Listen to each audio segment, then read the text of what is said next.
बिहार विधानसभा का इलेक्शन अक्टूबर या नवंबर में शेड्यूल्ड हो गया और माहौल काफी गर्म होता हुआ जा रहा है। एक तरफ जहां बीजेपी नीतीश कुमार की मदद से मैदान में उतरी हुई है, वहीं दूसरी तरफ लालू प्रसाद यादव जी के पुत्र तेजस्वी यादव मोर्चा संभाले हुए। बिहार की जो 1990 के बाद की राजनीति रही है वो 50 टू 90% तक लालू यादव के द्वारा अफेक्टेड रही है, मतलब काफी ज्यादा प्रभावित रही है लालू यादव से। तो आज हम लोग लालू यादव जी के बारे में और कैसे लालू यादव ने 90s के बाद से लेकर अभी तक बिहार की राजनीति को प्रभावित किया, इसके बारे में थोड़ा डिटेल में चर्चा करेंगे। तो सबसे पहले हम थोड़ा सा जानते हैं कि लालू प्रसाद यादव जी कौन है। 1948 में पैदा हुए लालू प्रसाद यादव जी छात्र टाइम से ही राजनीति में आ गए। इनको धीरे धीरे राजनीति का चस्का चढ़ने लगा जब ये पटना यूनिवर्सिटी में छात्र संघ के अध्यक्ष बने। उसके बाद ये एक्टिव पॉलिटिक्स में घुस गए जब इमरजेंसी के टाइम में जयप्रकाश ने बिहार में आंदोलन किए। जयप्रकाश का सहारा लेकर लालू प्रसाद यादव राजनीति की सीढ़ियां चढ़ते चले गए। 1977 के राउंड से इलेक्शन लड़ना शुरू कर दिए और बहुत बार ये लोकसभा और विधानसभा में इलेक्टेड हुए। 2-4 बार हारे भी हैं, बट ज्यादातर टाइम ये जीतते रहे। इनका कंस्टिट्यूएंसी छपरा रहा है और 1-2 बार ये मधेपुरा से भी चुनाव लड़े हैं। 1998 में मधेपुरा से शरद यादव के अगेंस्ट हार भी गए। तो इनका जो जीत और हार का सिलसिला रहा है वो मिक्स्ड रहा। 1990 के दशक में लालू प्रसाद यादव बिहार के मुख्यमंत्री बने और उसके कुछ साल बाद 1997 में इन्होंने अपनी पत्नी राबड़ी देवी को भी मुख्यमंत्री बना दिया। 2005 तक लालू और लालू की पत्नी ने बिहार पे डायरेक्टली राज किया। 2005 के बाद भी लालू रेल मंत्री केंद्र में बने रहे और उसके बाद भी बीच बीच में पावर में सत्ता में आते रहे और जाते रहे। बट जो 1990 से 2005 का बिहार का राजनीति है वो 100% लालू ने अपने तरीके से हैंडल किया, मैनिपुलेट किया, चलाया। तो अब हम 1990 के बाद बिहार की राजनीति में जो होगा उसे समझने की कोशिश करेंगे, लेकिन उससे पहले हम थोड़ा ब्रीफ में ये भी समझेंगे कि आजादी के बाद बिहार में क्या हुआ था, कैसे बिहार पिछड़ता चला गया। तो आजादी के जस्ट बाद बिहार उतना पिछड़ा हुआ नहीं था जितना कि अभी बन गया है। बिहार की रैंकिंग शुरू से डेवलपमेंट में खराब रही है, बट वो इतनी बुरी कभी नहीं थी। हाँ, बिहार से कोई लोकल लीडर बहुत ज्यादा वोकल होकर के सेंट्रल राजनीति में नहीं आ पाए आजादी के टाइम से। शायद यही वजह था कि बिहार के लिए कोई फाइट करने वाला नहीं मिला केंद्र में, एंड हेंस बिहार स्लोली विकास की दिशा में बैकवर्ड डायरेक्शन में चलता चला गया।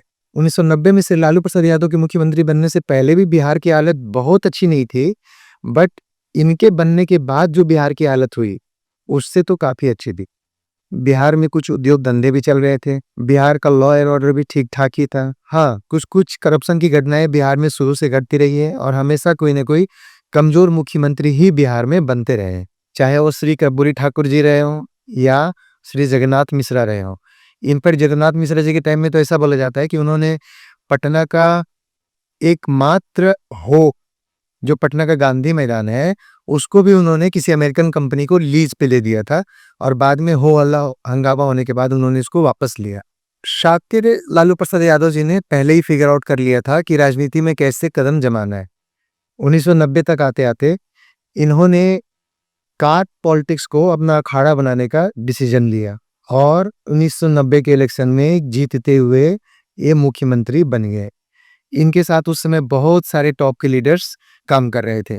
उनमें से सारे लोग जो बाद में लालू प्रसाद यादव से अलग होकर के बड़े बड़े नेता बन गए, वो उस टाइम सब मिल करके लालू प्रसाद यादव के साथ बिहार में सरकार बनाए थे। जैसे कि रमई राम थे, उनमें नीतीश कुमार थे, उनमें रामविलास पासवान थे। ये सारे लोग उस टाइम एक साथ आकर बिहार में तरता पलट किए। ये सारे लोग एक साथ आकर उस समय बिहार में सरकार को बदलने में कामयाब रहे और इन्होंने लालू प्रसाद यादव को अपना मुख्यमंत्री चुना।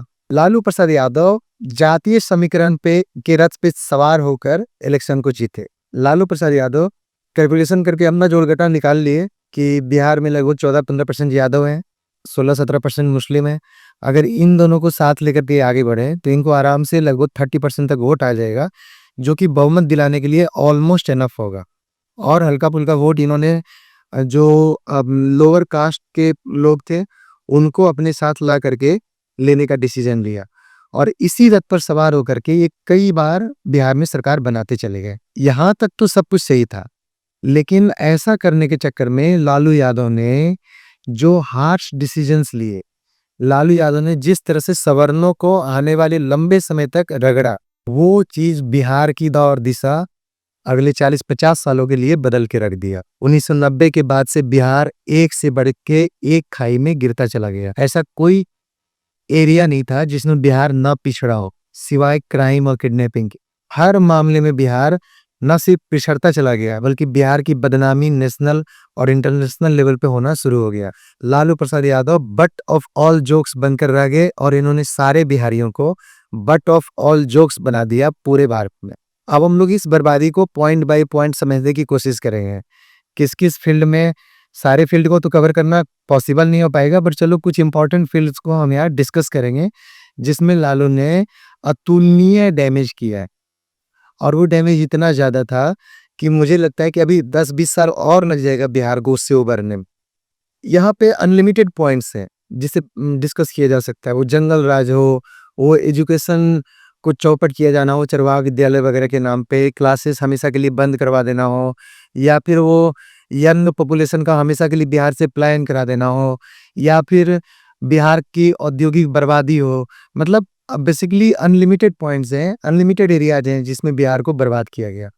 अगर हम बिहार की औद्योगिक बर्बादी की बात करें तो लालू प्रसाद यादव के आने से पहले बिहार में कुछ इंडस्ट्रीज वर्क कर रहे थे, जैसे चीनी उद्योग है। बिहार में कम से कम 30 से ज्यादा चीनी मिलें थी। हाजीपुर में थी, बरौनी में थी, मोतिहारी में थी, समस्तीपुर में थी, गोपालगंज, चंपारण, कई सारी लोकेशंस पे चीनी मिले थे। 1980 तक बिहार भारत का सबसे मशहूर शुगर प्रोड्यूसर था। लालू प्रसाद यादव ने चीनी उत्पादक के मामले में बिहार को जीरो कर दिया अपने शासनकाल के दौरान। आज बिहार में हार्डली एक भी चीनी मिल ठीक से फंक्शन कर रहा है। अगर फर्टिलाइजर प्लांट्स की बात करें तो बरौनी का फर्टिलाइजर फैक्ट्री वर्ल्ड फेमस था। बेगूसराय में 1970 से चालू था फर्टिलाइजर का फैक्ट्री। सिंदरी में फर्टिलाइजर का फैक्ट्री था, धनबाद, जो कि अब झारखंड में है। हाजीपुर में छोटा सा यूनिट था। सारे के सारे लालू प्रसाद यादव ने या तो बर्बाद करा दिए या बंद करा दिए। अगर पेपर और पल्प मिल्स की बात करें तो रानीगंज पेपर मिल, कुमारहट्टी और दरभंगा पेपर मिल, ये सारे के सारे लालू यादव के टाइम में खत्म कर दिए गए। उसी तरह से टेक्सटाइल और जूट मिल्स में बिहार काफी अच्छा परफॉर्म कर रहा था। बरौनी और पटना में छोटे छोटे यूनिट्स होते थे। कोल और आयरन की फील्ड में बिहार में काफी सारी इंडस्ट्रीज थी, बोकारो में, धनबाद में, जो अब झारखंड में चला गया।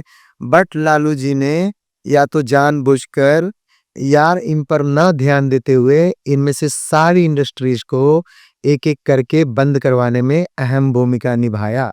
लालू राज में 1990 से 2005 के टाइम को लालू राज बोला जाता है। इसी का दूसरा सिनोनिम जंगल राज था। लालू राज में इंडस्ट्री को लेकर कभी कोई पॉलिसी नहीं बनाया गया। इंडस्ट्री को लेकर लगभग जीरो पॉलिसी बना। उनकी राजनीति पूरी तरह से सामाजिक न्याय बनाम विकास नैरेटिव पर चल रही थी।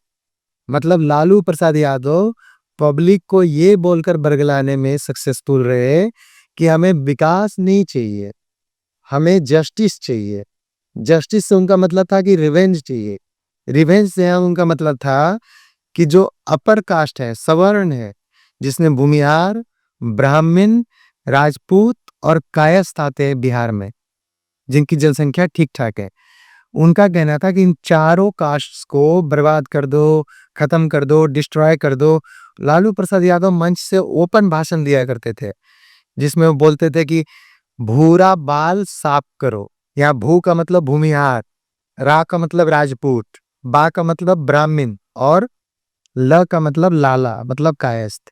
मतलब लालू का कहना था कि जो चार तेज तरार सवर्ण जातियां हैं, जो पढ़ने लिखने में थोड़ा ज्यादा इंटेलिजेंट मानी जाती है समाज में, ये लोग समाज के लिए डेंजरस है, इनको खत्म कर दो, इनको भगा दो।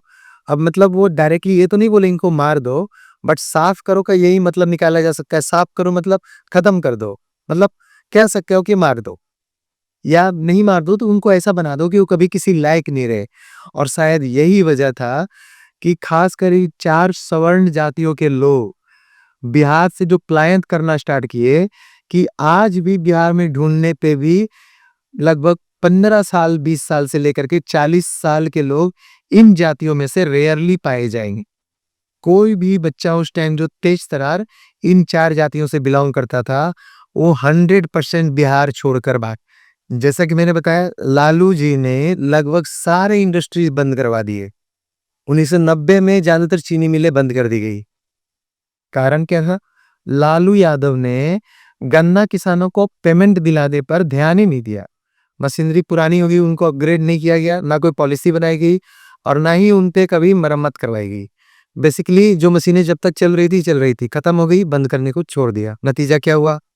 उत्तर प्रदेश और महाराष्ट्र ने चीनी इंडस्ट्री में बिहार को बहुत बैडली पीछे छोड़ दिया। उसी तरह से बरौनी फर्टिलाइजर प्लांट 1999 में हमेशा के लिए बंद कर दिया गया।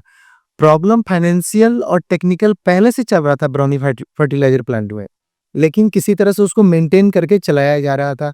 उसको अपग्रेड करने की बजाय, नया प्लांट लगाने के बजाय और वैसे सिमिलर ज्यादातर प्लांट लगाने के बजाय लालू यादव ने उसको बंद करवाना उचित समझा। ऐसे सारे मैन्युफैक्चरिंग यूनिट्स, छोटे छोटे यूनिट जो पटना में थे, हाजीपुर में थे, दरभंगा के पेपर मिल्स थे, railway workshops, industrial town. Bihar में पहले रेलवे टाउन इंडस्ट्रियल हब हुआ करते थे, छपरा और जमालपुर में। लालू राज में इनका मॉडर्नाइजेशन पूरी तरह रोक दिया गया और आने वाले समय में सारी चीजें या तो बंद हो गई या इनकी हालत इतनी खस्ता हो गई कि ये किसी लायक नहीं रह गए। लालू राज का जो सबसे हाईलाइटेड पॉइंट रहा, वो था लालू का जंगल राज। बेसिकली लालू राज को ही जंगल राज बोला जाता है और जंगल राज को एक्सप्लेन करने का मतलब है कि लालू की कंप्लीट शासनकाल को एक्सप्लेन करना। सो पहले मैं जंगल राज को ब्रीफ में समझाने की कोशिश करता हूँ और जंगल राज इसको क्यों कहते हैं। लालू राज में, मतलब जंगल राज में, कानून व्यवस्था तरबतर हो चुकी थी। बेसिकली कानून व्यवस्था की कोई चीज ही नहीं रह गई थी। लोकल नेता, छुटभइये नेता, जो ज्यादातर लालू के कास्ट से या जिनको लालू ने चढ़ा रखा था, वो समाज में आगे आ करके एडमिनिस्ट्रेटिव डिपार्टमेंट, पुलिस डिपार्टमेंट या जितने भी सरकारी डिपार्टमेंट थे, इनको बर्बाद करने में कोई कसर नहीं छोड़ा। सरकारी ऑफिसर्स को बुला बुला के पीटा जाता था। टेंडर्स में लालू के टाइम में टेंडर लोग भरता ही नहीं था, एक लेटर दे देता था, उसके बेसिस पे टेंडर अपने नाम पे करवा लेता था। मतलब वहां पे फेयर टेंडरिंग कभी होता ही नहीं था। ये सब चीजें पब्लिक डोमेन में है। ओपनली जाकर के आप बिहार में किसी से बात कीजिएगा, अगर कोई पुराने जमाने का बंदा अभी भी ठीक ठाक सही सलामत है, तो वो आपको सारी चीजें बता देगा। डकैती और लूट चरम सीमा पे चल रही थी। 90 के दशक में बिहार की प्रति लाख आबादी पर हत्या की दर देश में सबसे ज्यादा थी। सड़कें टोटली असुरक्षित थी। अगर आप शाम को 5 बजे के बाद अपने गली मोहल्ले में घुस जाओगे तो पॉसिबल था कि आप सही सलामत या सुरक्षित तो अपने घर नहीं ही पहुंच पाओगे। और अगर आप सुबह 6-7 बजे से पहले घर से निकल गए तो अपनी गली मोहल्ले में ही लूट लिए जाओगे, और अगर उससे आगे निकल गए तो आगे जाकर के लूट लिए जाओगे। किडनैपिंग का धंधा टॉप पे चल रहा था जंगल राज में, लालू राज में। सारे बड़े बड़े जो पॉलिटिशियंस थे, लालू के क्लोज एलाइज, जैसे कि साहबुद्दीन, लालू के अपने रिश्तेदार और लालू के जो क्लोज नेता लोग थे जो अलग अलग डिस्ट्रिक्ट के थे, इनमें से मोस्ट ऑफ द लोगों का किडनैपिंग में मेजर शेयर होता था। किडनैपिंग के बारे में तो बिहार में ऐसा बोला जाता है कि किसी को कभी भी उठा लेते थे, और ये धंधा इतना ऑर्गेनाइज्ड हो गया था कि अगर जिनको किडनैप किया जाता तो उनके माँ बाप के पास या उनके फैमिली के पास किडनैपर से छुड़ाने की एनफ पैसे नहीं होते थे, तो किडनैपर उनको इंस्टॉलमेंट पे छोड़ देता था। मतलब आप अपने बच्चों को या परिवार वालों को ले जाइए छुड़ा करके, और अगले साल 2 साल तक महीने में महीना दर महीना इंस्टॉलमेंट में पैसा देते रहिए। इस लेवल तक ऑर्गेनाइज्ड क्राइम किडनैपिंग का चल रहा था बिहार में। यहाँ तक कि पुलिस वाले भी मजबूर थे, और अक्सर पुलिस वाले लोगों को किडनैपर से छुड़ाने की बजाय उनके साथ समझौता करवाना और डील करवाना प्रेफर करते थे। अपहरण फॉर रैंसम लालू राबड़ी की राज में सबसे बड़ा पहचान बना। व्यापारी, डॉक्टर, इंजीनियर और यहाँ तक कि स्कूल के बच्चे तक निशाना बनाए जाते थे। कुछ एग्जाम्पल्स आप ले सकते हो, जैसे 1994 में पटना के नामी डॉक्टर अलख नारायण सिन्हा का अपहरण किया गया था। 2002 में गया के इंजीनियर संजय सिंह का अपहरण कराया गया था। व्यवसायी वर्ग का इतना पलायन हुआ कि पटना का मशहूर चौक बाजार सुनसान हो गया। जातीय राजनीति और आतंक बहुत ज़्यादा फैला दिया गया था। मतलब लालू ने माय समीकरण मार्केट में लाया, जिसका मतलब था मुस्लिम यादव समीकरण। मतलब लालू का कहना था कि 14% 15% यादव, 15-16% मुस्लिम मिलाकर के लालू को 30% वोट तो वैसे ही आ रहा है। और बाकी कुछ परसेंट वोट लालू लोगों को इधर-उधर की बातें बोल करके सवर्णों को मारो, सवर्णों को पीटो, भूरा बाल साफ करो बोल के लोअर कास्ट से वोट लेने में सक्सेसफुल हो जाते थे। इस तरह से लालू को लगा कि लालू तो कभी हारेंगे ही नहीं। इसी बात को लालू चिल्ला-चिल्ला के मंच से बोलते थे उस टाइम कि भाई हमारे लिए जो वोट्स हैं वो तो ऑटोमेटिकली आते हैं। बैलेट बॉक्स से तो जिन्न निकलता है, मतलब कि दूसरे के वोट को मेरे वोट में कन्वर्ट कर देता है। इसका दूसरा मीनिंग था कि बड़े पैमाने पर लालू ने गुंडे इसलिए पाले थे, इसलिए गुंडों को बढ़ावा दिया था, इसलिए गुर्गों को बढ़ावा दिया था, क्योंकि ये लोग लालू के लिए जम के थंपिंग भी किया करते थे। कोई भी पर्सन बिहार का होगा जो 30-35 साल का होगा, वो आपको अच्छे से बता देगा कि कैसे उस जमाने में 2 लोग 4 लोग मिल करके पूरे गाँव का वोट देकर आ जाया करते थे। और ये 2-4 लोग किस पार्टी के होते थे या किस व्यक्ति से जुड़े हुए होते थे, ये आपको अब फिर से मुझे बताने की ज़रूरत नहीं है। जातीय राजनीति और इस तरह का आतंक इतना बढ़ गया था कि संसदीय समिति की रिपोर्ट 2003 में जो आया था, उसमें साफ-साफ लिखा गया था कि बिहार पुलिस जातीय आधार पर काम करती है। निजी सेनाएँ बनने लगी थी, जम के नरसंहार हो रहा था। 1990 में बिहार निजी सेनाओं और नक्सल ग्रुपों के संघर्ष का अखाड़ा बन गया।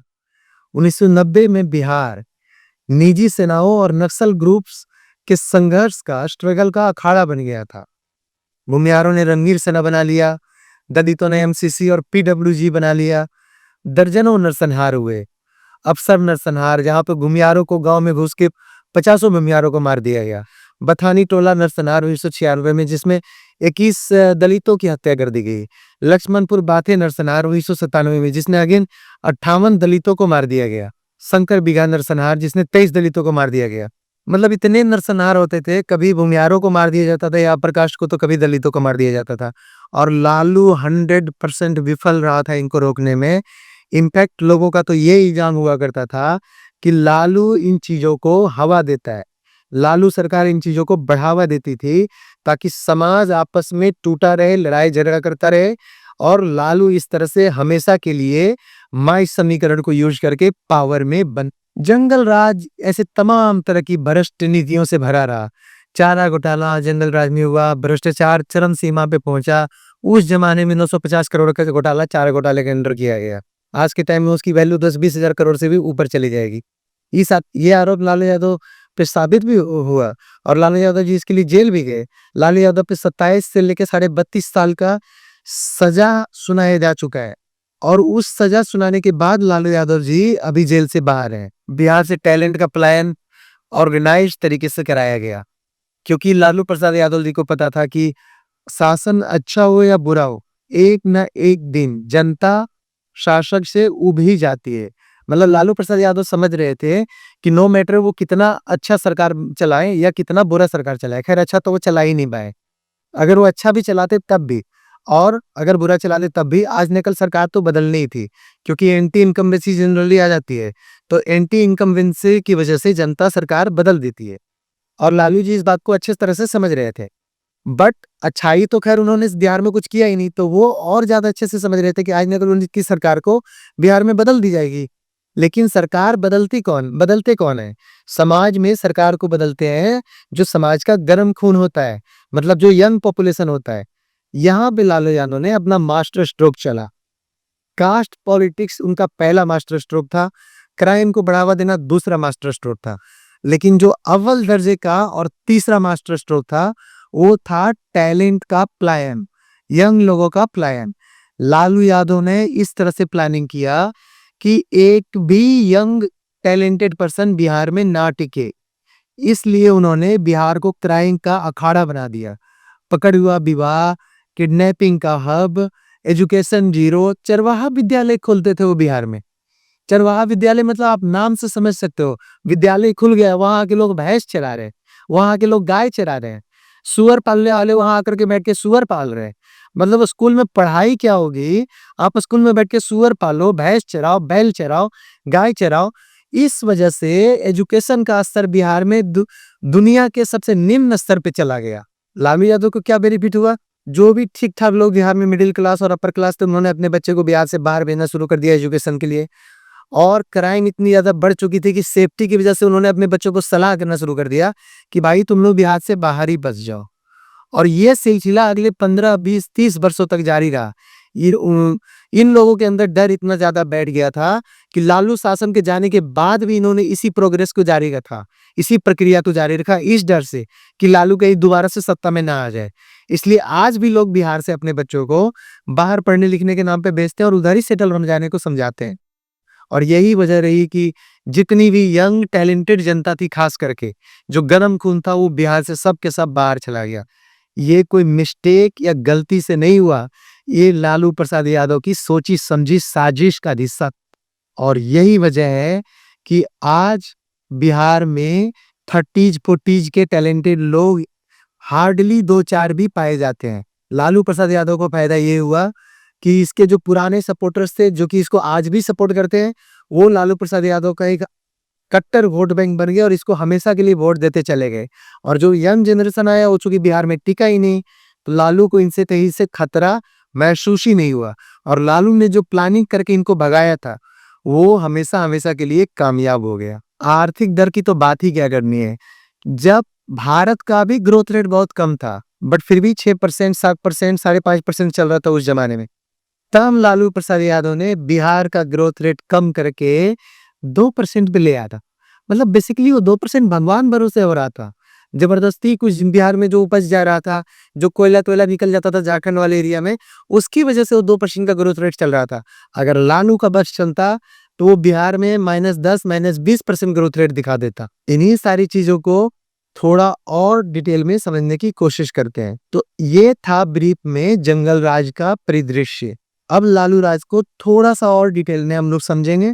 लालू ने जातीय राजनीति का पुनर्गठन कर दिया। मतलब ये है कि बिहार और उत्तर भारत में 1990 के बाद जो राजनीतिक समीकरण बने, वो पूरी तरह से जातीय आधार पर खिसक गए। मतलब जात-पात इतना ज़्यादा राजनीति में घुस गया कि आज भी लोग उससे निकलते हुए नहीं नजर आते हैं।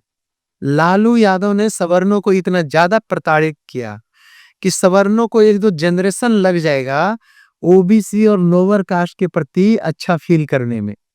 लालू प्रसाद यादव ने जो जहर के विष को बोया बिहार में 90s में, जस्ट अपना पर्सनल बेनिफिट लेने के लिए, ताकि सवर्ण, लोअर कास्ट, ओबीसी आपस में हमेशा लड़ते रहे और लालू बिहार पे राज करता रहे, वो इसमें लालू कामयाब हो गया। यहाँ पे मैं कुछ फैक्ट्स भी देना चाहूंगा। मंडल आयोग और जाति समीकरण, मंडल आयोग जो कि 1980 की रिपोर्ट थी, जो 1990 में लागू हुई थी। केंद्र सरकार ने ओबीसी को 27% आरक्षण दिया था। लालू यादव ने इसको सामाजिक रिवॉल्यूशन नाम दिया और बिहार में इसको गंदे तरीके से यूज किया। इस वजह से बिहार की राजनीति में सवर्ण बनाम ओबीसी एंड लोअर कास्ट का जो विभाजन था, वो हमेशा हमेशा के लिए एक गहरी खाई में तब्दील हो गया। लालू ने अपना माई समीकरण बना ही लिया था कि 14-15% यादव इसको वोट देगा, 15-16% मुस्लिम वोट देगा, और इस तरह से लालू के पास 30% वोट हमेशा रहेगा। 1-2%, 2-4% यहाँ वहां से भी ले आएगा और लालू हमेशा मेजोरिटी में रहेगा और लालू की हमेशा सरकार रहेगी। लालू राज में सवर्ण जातियों, वही भूरा बाल जिसको लालू बोलता था, ब्राह्मण, भूमियार, राजपूत और लाला, इनके इन्वॉल्वमेंट को ऑलमोस्ट खत्म कर दिया गया। ऐसा आरोप लगाया जाता था उस टाइम में और अभी भी कि पुलिस, प्रशासन, नौकरशाही में सवर्ण अफसरों का ट्रांसफर किया गया। इनकी भर्ती तक बंद करवा दी गई थी। भर्तियां तो खैर फेयर तरीके से होती नहीं थी बिहार में, भर्तियां तो निकलती ही नहीं थी। साल 2 साल 5 साल में एक बार भर्ती होती थी और वो मैक्सिमम हद तक रिग्ड होती थी। मतलब लालू के गुर्गे डिसाइड करते थे कि किसको जॉब लगनी है और किसको सरकारी जॉब नहीं लगनी है। लालू के भ्रष्टाचार इतने ज्यादा थे कि वो उसके शासन से हटने के 15-20 साल बाद आज भी निकलते रहते हैं। लालू का लैंड फॉर जॉब स्कैम अभी कुछ साल पहले लाइमलाइट में आया, जिसके अंतर्गत मुख्यमंत्री लालू एंड उसकी वाइफ, जिनको फेयर वैकेंसी निकाल करके लोगों को रोजगार देना चाहिए था, वो लोग पटना में जमीन ले लेकर के लोगों को सरकारी नौकरी देते थे। मतलब जिस चीज के लिए वो सेलेक्ट किया गया है, इलेक्ट किया गया है, वो काम उनको फेयर करने की बजाय अपने गुर्गों के मार्फत से वो लोग पैसे ले लेकर के लोगों से जमीन लेते थे जॉब देने के बदले में। लालू ने शुरू में दलितों को बेवकूफ बनाते हुए उनको लामबंद कर लिया, लेकिन बाद में दलित जातियों को समझ में आया कि लालू ने उनका सिर्फ और सिर्फ फायदा उठाया है, तो लोग लालू को छोड़कर भागे, जिसका बाद की राजनीति में असर दिखा और ये जातियां ज्यादातर बीजेपी और नीतीश कुमार के साथ शिफ्ट होती हुई नजर आई। ओके, यहाँ एक और बात नोट करने लायक है। जब लालू सत्ता में आया था 1990 में, तब लालू के साथ 15-20 बड़े बड़े लीडर्स थे जो लालू को सपोर्ट कर रहे थे और वो लालू के साथ सत्ता में आए थे, जिनमें कुछ नाम नीतीश कुमार, रामविलास पासवान, रमई राम, बोलाराम तूफानी, ऐसे बहुत सारे नाम थे। और इन सब को लालू ने एक एक करके अपनी पार्टी से निकाला करवाया या फिर इनका खात्मा कर दिया। और ये सब, चूंकि इनमें से बहुत लोग काफी टैलेंटेड थे, ये लोग बाहर निकल करके भी अपना पॉलिटिकल कैरियर अच्छे तरीके से बनाने में कामयाब रहे। जैसे नीतीश कुमार हो गए, बाद में वो बिहार के भावी मुख्यमंत्री बने और लंबे समय तक मुख्यमंत्री रहे। जैसे रामविलास पासवान रहे, मल्टीपल टाइम केंद्र में वो मंत्री रहे। और यही वजह है कि इन दलितों की जो पार्टियां बनी या नीतीश कुमार वगैरह ने जो पार्टियां बनाया, उनका लालू की पार्टी से डायरेक्ट टकराव रहा 2000 के बाद के टाइम में। और यही वजह थी कि जो दलितों की पार्टियां बनी, जैसे कि एलजेपी, लोक जनशक्ति पार्टी, जो रामविलास पासवान ने बनाया, या फिर जो नीतीश कुमार ने बनाया, इनका डायरेक्ट कन्फ्रंटेशन रहा लालू की पार्टी से, आरजेडी से, स्पेशली 2000 के बाद। नतीजा ये हुआ कि बिहार में जातीय वोट बैंक की राजनीति स्थायी राजनीति बन के रह गई। बिहार की राजनीति पूरी तरह जातीय आधार पर खड़ी हो गई है। चुनाव जातीय जनगणना का खेल हो चुका है। कौन किसे वोट देगा बिहार में पहले से डिसाइडेड है। यही वजह है कि बिहार में जब कोई नया एंट्री मारता है, नो मैटर वो टैलेंटेड हो या वो बिहार को धोखा देने के लिए आया हो, नो मैटर वो परफ्यूम लगा के घूमती हुई पुष्पम प्रिया हो या बिहार में अपना झंडा गाने गए प्रशांत किशोर हो, इनके लिए बिहार की जातिवादी राजनीति में थोड़ा सा भी पैठ बनाना बहुत ही हद तक नामुमकिन होने जा रहा है। बिहार का जातीय समीकरण कुछ ऐसा है, मुसलमान जाति आरजेडी को वोट देगा, यादव आरजेडी को वोट देगा, सारे सवर्ण बीजेपी को वोट देंगे, दलित या तो एलजेपी को देंगे या फिर बीजेपी को देंगे या फिर नीतीश कुमार के जेडीयू को देंगे, कुर्मी कुशवाहा जेडीयू को देंगे। मतलब इस तरह से वहां से ऑलमोस्ट प्री डिसाइडेड होता है। मे भी 1-2% का डेविएशन चलता होगा, बट मोस्टली नो मैटर वो अपनी जाति के कितने भी गंदे व्यक्ति को, कितने भी घटिया व्यक्ति को टिकट दे दे, इन जातियों के लोग इसी पैटर्न को हमेशा फॉलो करते हैं और वो हमेशा उन्हीं लोगों को वोट देंगे जो उनकी जाति की पार्टी को बिलोंग करता है। इन सब का असर ये हुआ कि विकास बिहार में नेग्लिजिबल होने लगा। जातीय राजनीति के पुनर्गठन से शिक्षा, उद्योग सब पिछड़ गए। सरकारें सिर्फ जातीय समीकरण साधने में लगी रही। सरकारों को पता था कि शिक्षा देके क्या करना है, उद्योग लगा के क्या करना है।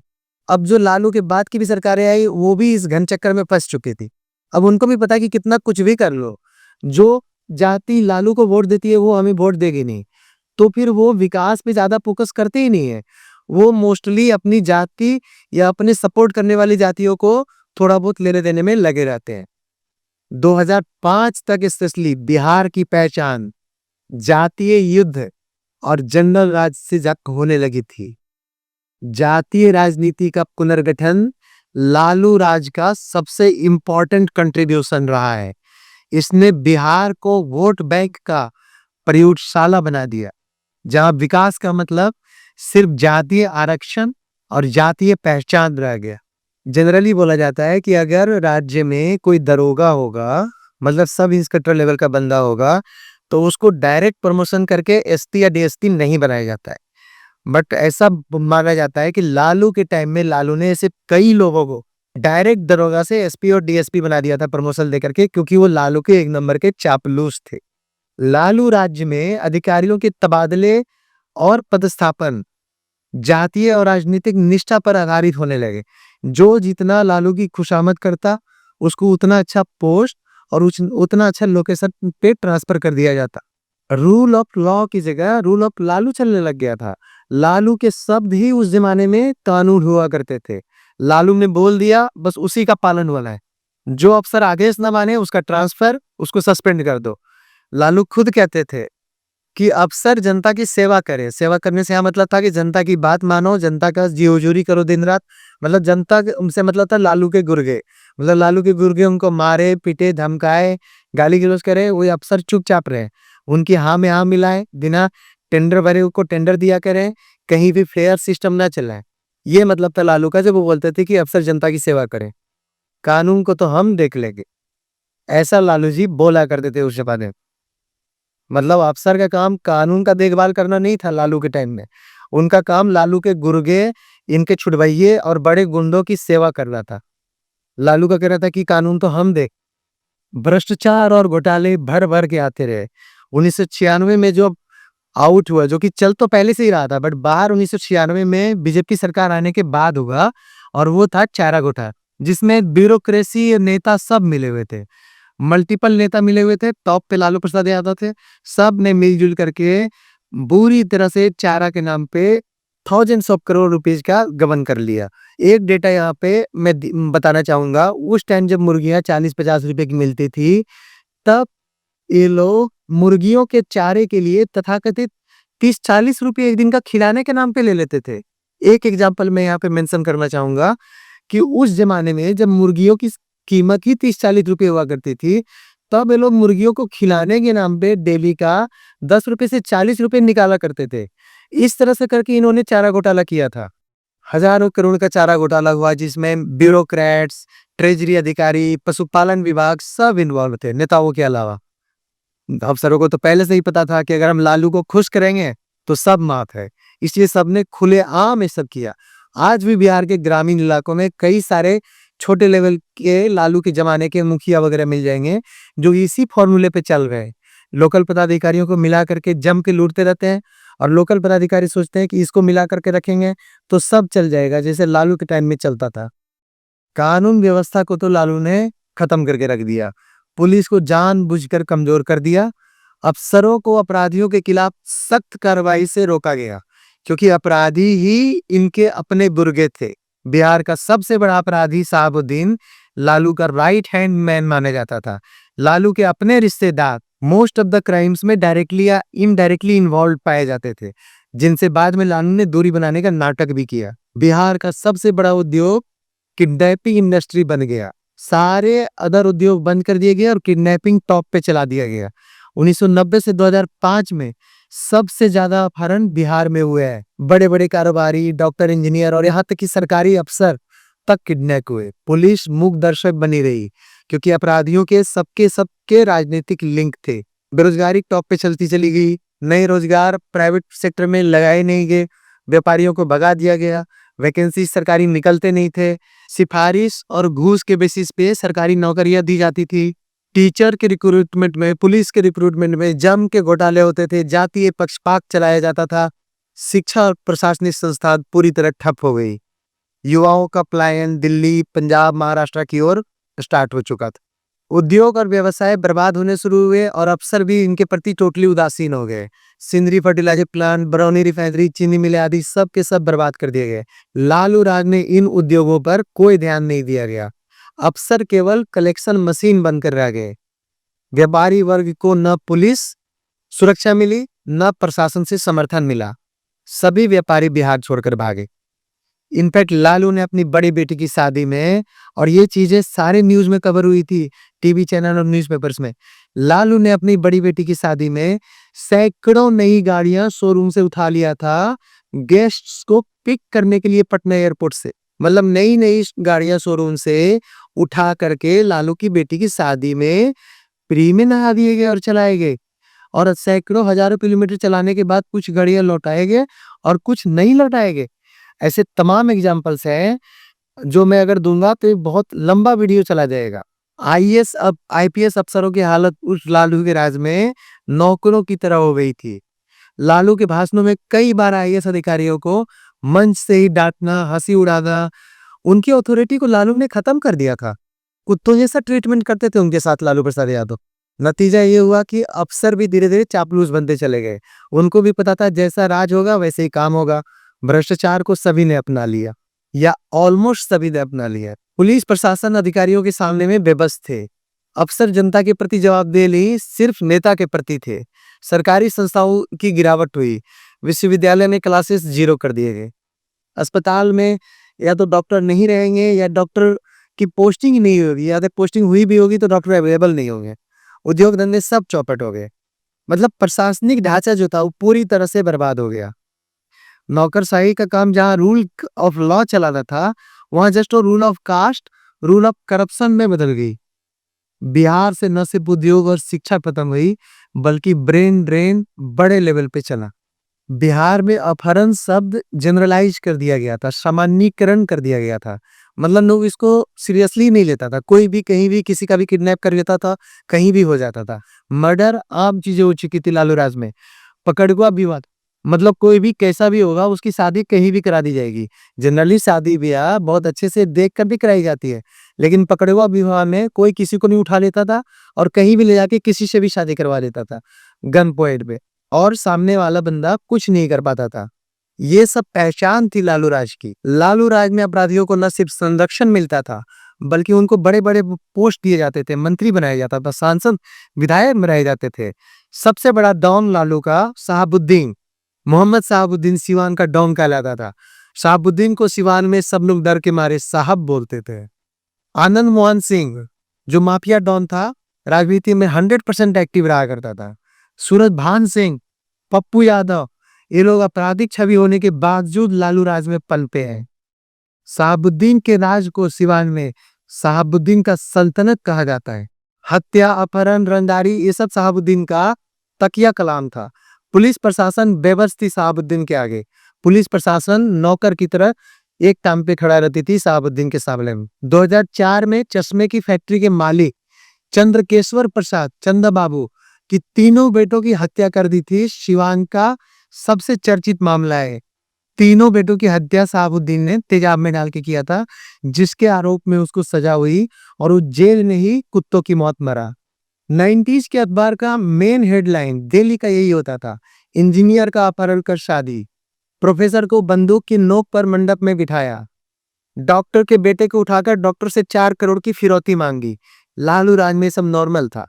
इवन हम लोग ने भी ये सब न्यूज पढ़े हैं, देखे हैं, और ये सब देखने के बाद हमें कुछ भी फीलिंग्स नहीं होते थे। हमें लगता था ये तो नॉर्मल है, इतना तो चलता है। रेलवे ट्रैक पर 3 लोगों को गले से रस्सी लगाकर पीछे से खींचकर मार दिया, बॉम्ब मारकर दरवाजा तोड़ दिया गया। ये सब जनरल न्यूज होता था, जो यार न्यूज़पेपर के थ्रू या वर्ड ऑफ माउथ से या सामने देखने को हम लोग को मिलता था।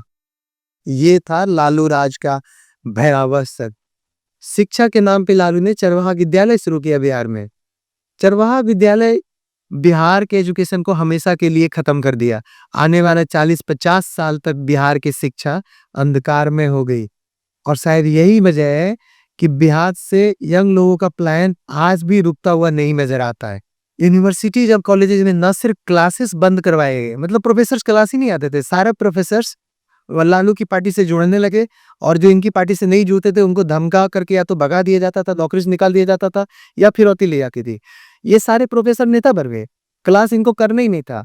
क्लास में बच्चे आने से डरते थे क्योंकि उनको क्लास से उठा लिया जाता था। पटना यूनिवर्सिटी, मगध यूनिवर्सिटी के क्लासरूम से ही छात्र उठाए जाने लगे। पुलिस प्रशासन लाचार हो चुकी थी। अपहरण रोकने की बजाय वो लोग अपहरणकर्ताओं से समझौता करते। अक्सर जानते थे कि अपराधियों के पीछे सत्ताधारी नेताओं का हाथ है।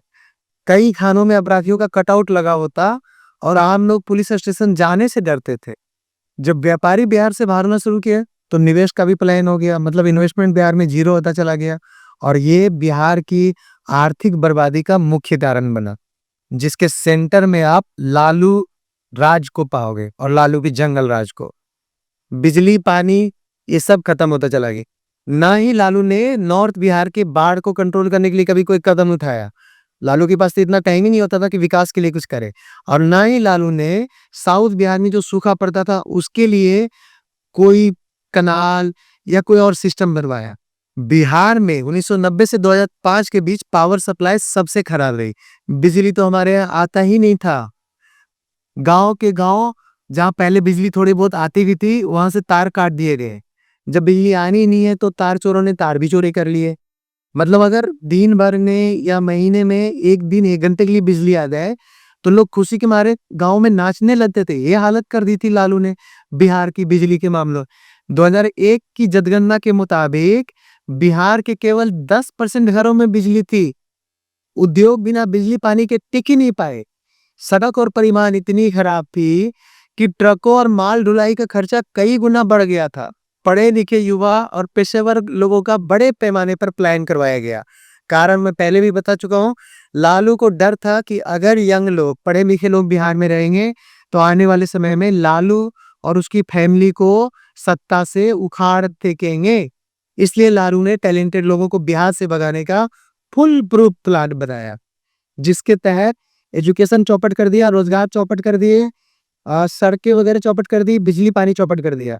बेसिकली बिहार में ऐसा कोई भी मूलभूत व्यवस्था लालू ने सही तरीके से चलने नहीं दिया, ताकि कोई इज्जतदार ढंग का आदमी बिहार में अपने आप को सेफ फील कर सके या अपने बच्चे को वहां रखना चाहे। और इस तरह से लालू का अनलिमिटेड टाइम में तक बिहार पे शासन करने का सक्सेसफुल होता हुआ दिखाई देने लगा था। और लालू ने लंबे समय तक बिहार पे इस प्लान को यूज करके राज भी की। लालू राज या जंगल राज को एक्सप्लेन करना सूरज को दिया दिखाने की तरह है। कितना भी एक्सप्लेन कर लो, ये खत्म ही नहीं होगा। इस पे डेज, वीक्स एंड मंथ्स भी लग सकते हैं। तो मैं अब इसको क्लोज करना चाहूंगा, बट उससे पहले मैं कुछ घोटालों के बारे में जिक्र करूंगा यहाँ पे, जो लालू के टाइम में किए गए, जिसमें लालू डायरेक्टली या इनडायरेक्टली इन्वॉल्व थे, जिसमें कि चारा घोटाला प्रमुख था।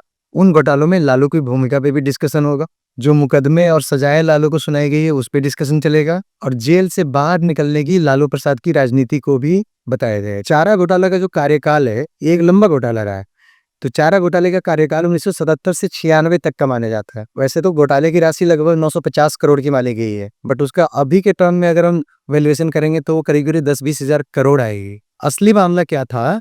बिहार के पशुपालन विभाग से नकली बिल बनाकर हजारों करोड़ रुपए का गबन किया गया था। यह पैसा नकली चारे, दवाएं, पशु खरीद और उपकरणों के नाम पर लूटा गया था। लेकिन असल में पशु तो कागजों पर ही थे और पैसा नेताओं, अफसरों, बिचौलियों की जेब में गया। सबसे ज्यादा चोरी रांची, चाईबासा, देवघर, दुमका ट्रेजरी से हुई। उस टाइम ये सारे एरियाज बिहार में थे, अभी झारखंड में चले गए हैं। इनमें लालू की भूमिका क्या रही? तो लालू प्रसाद यादव 1990 से 1997 तक बिहार के मुख्यमंत्री थे। सीबीआई की चार्जशीट के अनुसार लालू ने पूरा संरक्षण और राजनीतिक सुरक्षा दी ताकि घोटाला चलता रहे। कई घोटाले सीधे उनके कार्यकाल में और उनके अनुमोदन से हुए। जो मेन मुकदमे और जिन पे सजाएं हुई वो मैं यहाँ पे बताना चाहूंगा। लालू यादव पर 5 बड़े केसों में सजा हुई है। चाईबासा ट्रेजरी केस जो 2013 में हुआ, गैर कानूनी तरीके से 37 करोड़ रुपए निकाले गए। लालू को 5 साल जेल और 25 लाख रुपए का जुर्माना हुआ इसमें। देवघर ट्रेजरी केस 2017 में 89 लाख रुपए का घोटाला, लालू को 3.5 साल जेल और 10 लाख रुपए का जुर्माना हुआ। दुमका ट्रेजरी केस 2018 में 3.13 करोड़ का घोटाला, लालू को 14 साल जेल, 7 साल की 2 सजा हुई और 60 लाख रुपए का जुर्माना हुआ। डोरंडा ट्रेजरी केस 2022 139 करोड़ का घोटाला, लालू को 5 साल जेल और 60 लाख रुपए का जुर्माना हुआ। कुल मिलाकर लालू को अब तक सभी मामलों में 27 साल से अधिक की सजा सुनाई जा चुकी है। लालू यादव ने बेहद चालाक तरीके से जेल की सजा काटने से बचने की कोशिश की। बीमारी का काट खेला, जेल में रहते हुए लगातार गंभीर बीमारी जैसे किडनी, लीवर इन्फेक्शन, डायबिटीज आदि का हवाला दिया। एम्स, रिम्स आदि में फुल टाइम भर्ती रहे। मतलब जेल में रहने की बजाय बीमारी का बहाना देके ये अच्छे अच्छे हॉस्पिटल्स में भर्ती होते थे और वहां ऑलमोस्ट 5 स्टार मॉडल का ट्रीटमेंट लेते रहे। असल में यह वीआईपी ट्रीटमेंट जेल से बचने का तरीका था। पैरोल और बेल का पूरा दुरुपयोग किए। कभी स्वास्थ्य आधार पर जमानत, कभी राजनीतिक कारणों पे, जैसे चुनाव करना है, परिवार की शादी है, इस पर पैरोल लेते रहे। कोर्ट में लगातार नई नई मेडिकल रिपोर्ट दाखिल की गई। परिवार और राजनीति का भरपूर इस्तेमाल किया। जेल में रहते हुए भी राबड़ी देवी को मुख्यमंत्री बनाकर सत्ता अपने हाथ में रखी, जिसकी वजह से सारे मेन और ठीक ठाक नेता लालू यादव की पार्टी को छोड़कर चले गए, जो बाद में लालू के लिए मुसीबत साबित हुए। जिनमें से कुछ नाम नीतीश कुमार, रामविलास पासवान वगैरह का है। बाद में तेजस्वी यादव को अपना उत्तराधिकारी बनाया और पीड़ित पिछड़ा नैरेटिव चलाया। फिर से लालू प्रसाद यादव अपने आप को दलित, पिछड़ा और सताया हुआ दिखा करके अपने प्रपंच में बिहारियों को फंसाकर दोबारा से किसी भी तरह से अपने सत्ता को बिहार की सीएम की कुर्सी पे बैठाना चाह रहा है, ताकि आने वाला 150 साल तक ये फिर से बिहार को जंगल राज में तब्दील कर सके। अपने अपने भ्रष्टाचार को राजनीतिक षड्यंत्र बोल के जनता को बरगलाने में काफी हद तक लालू यादव कामयाब रहा है, और अभी भी ये बोल के जनता से सहानुभूति बटोरता रखा है कि मुझे तो राजनीतिक षड्यंत्र में फंसाया गया है। लालू यादव कभी एक्सेप्ट नहीं करता है कि अगर ये षड्यंत्र था तो लालू प्रसाद यादव को इतने सारे केसेस में 27 साल से ज्यादा की सजा कैसे हुई है। इसके अलावा भी लालू प्रसाद यादव पे बहुत सारे केस हैं, जैसे कि आईआरसीटीसी टेंडर घोटाला। मतलब लालू प्रसाद यादव केंद्र में रेल मंत्री थे और वो घोटाला ना करे ऐसा हो नहीं सकता था। उन्होंने आईआरसीटीसी के टेंडर निकालने में घोटाला करवा दी, रेलवे में टेंडर में गड़बड़ी कर दी जब ये रेल मंत्री थे। Land for jobs scam Lalu Yadav के पावर से जाने के दशकों बाद आया। 2022 में स्कैम बाहर आया, जिसके तहत पता चला कि रेलवे नौकरी के बदले में लालू के गुर्गे एंड फैमिली ने पटना में बहुत सारी जमीनें लोगों से हड़प ली, लिखवा लिया अपने नाम पे। मतलब लोगों को ये झांसा देके कि आपको हम जॉब देंगे, उनसे उनकी जमीनें लिखवा ली। भाई अगर आप मुख्यमंत्री हो किसी राज्य के तो आपका तो कर्तव्य बनता है वैकेंसी निकालना, लोगों को रोजगार फेयर तरीके से देना। लेकिन आपने क्या किया, आपने लोगों को यह बोल दिया कि तुम्हें नौकरी चाहिए तो मुझे मेरी फैमिली को जमीन लिख दो। ऐसा करके उनकी बेचारों की पूर्वजों की जमीनें लिखवा ली। पटना जू जमीन घोटाला, दूध घोटाला, मतलब ऐसे बहुत सारे छोटे मोटे केस लालू यादव के और भी लगे हुए हैं, जिनका बयान करना इतना इजी नहीं है, बहुत टाइम कंज्यूमिंग है। अगर कंक्लूड करें तो यही बोला जाएगा कि लालू यादव ने 1990 से 2005 में बिहार को भ्रष्टाचार और जंगल राज का प्रतीक बना दिया था। चारा घोटाला भारतीय राजनीति का सबसे बड़ा आर्थिक अपराध था उस समय का। कोर्ट ने उन्हें दोषी ठहराया और जेल भी भेजा, लेकिन लालू ने बीमारी, राजनीति और जातीय सहानुभूति का हथियार बनाकर बार बार जेल से बाहर निकलने का रास्ता निकाल लिया। और आज बिहार में लालू प्रसाद यादव किसी भी तरह से इन किन प्रकार वोटर्स से अपने लिए सहानुभूति मांगते हुए ये बोलते हुए नजर आ रहे हैं कि किसी भी तरह से लालू के लाल को बिहार की सत्ता सौंप दी जाए। बेसिकली लालू का टारगेट है कि किसी भी तरह से लालू एक बार सत्ता में अगर आ गया, लालू का पुत्र सत्ता में आ गया, तो आने वाला 40-50 साल तक लालू का फैमिली, लालू का लाल सत्ता में रहने वाला है। मतलब इस तरह से लालू अपनी 3-4 पुश्तों को बिहार की सत्ता पे बैठा के चला जाएगा, विच मीन्स कि बिहार को अगले लंबे समय के लिए 50 साल के लिए रसातल में ढकेल दिया जाएगा।